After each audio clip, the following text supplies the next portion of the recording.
फरमाते हैं कि बच्चे थे घर में 6-7, गुर्बत थी, काम मिलता कोई नहीं था।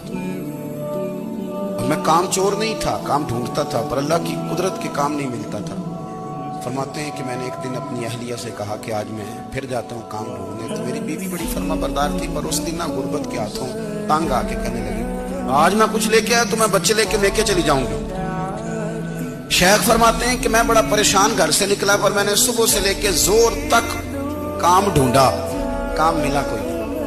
तो मेरे दिल में ख्याल आया, चलो काम नहीं मिलता तो अल्लाह अल्लाह तो करेगा, चलो बंदों की मजदूरी नहीं मिलती तो रब करीम की इबादत ही करते हैं। फरमाते हैं कि मैंने ना फुरात के पानी से वुजू किया, नहर के, शदीद धूप थी, साथ रेत थी और रेत तप रही थी।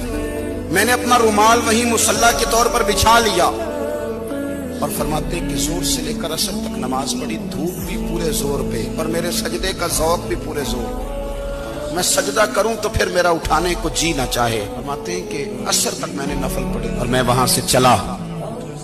अब मैं जब निकलने लगा तो दिल में ख्याल आया कि छोटी छोटी दीवारें हैं घर की, बगैर कुछ लिए जाऊंगा तो बीवी दूर से देखेगी तो शोर करेगी कि फिर खाली हाथ आ गया है। कहते मैंने अपने उसी रुमाल में जिसमें मैंने नमाज पढ़ी थी ना, रुमाल में, कहते हैं उसी में ना मैंने कुछ रेत भर ली कि वो दूर से देखेगी तो समझेगी कुछ लेके आया है। चलो जाके उसे बता दूंगा कि आज फिर मजदूरी नहीं मिली। कहते हैं वो रेत लेकर जब मैं घर में गया तो पहले बीवी दरवाजे पे खड़ी होती थी, पूछती थी खाली हाथ आ गए हो? आज मैंने देखा तो है ही कोई नहीं। फरमाते हैं मैं अंदर दाखिल हुआ, सलाम लिए, कोने में मैंने वो रुमाल रख दिया और मैंने आवाज दी कि भली मानस कहाँ हो? तो वो कहने लगी आप मुंह हाथ धो ले, मैं रोटी लेके आई। मैंने कहा रोटी कहाँ से आ गई? यहाँ तो कई दिनों के फाके, तो कई दिनों की गुर्बत है, यहाँ तो इस घर में तो फकीरी है। फरमाते हैं कि वो रोटी लेके आई और उस वक्त की जो मौजूदा नेमतें थी, समझ ले सलाद, अचार, हर चीज साथ लाई। मैंने कहा कि बच्चे कहाँ गए? कहने लगी वो खाना खा के खेलने गए, आप खाना खा लें आ जाते। खाना उसने चुन दिया।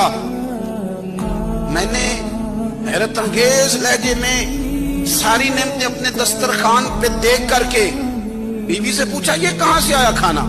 कहने लगी पता नहीं, आज आप किस करीम की मजदूरी करने चले गए थे, पता नहीं किस करीम की, मेरे घर में तो इतनी नेमतें आई हैं कि मुझसे संभाली नहीं जा रही, इतना अनाज है, इतना गंदुम है, किस करीम के दरवाजे आज चले गए थे?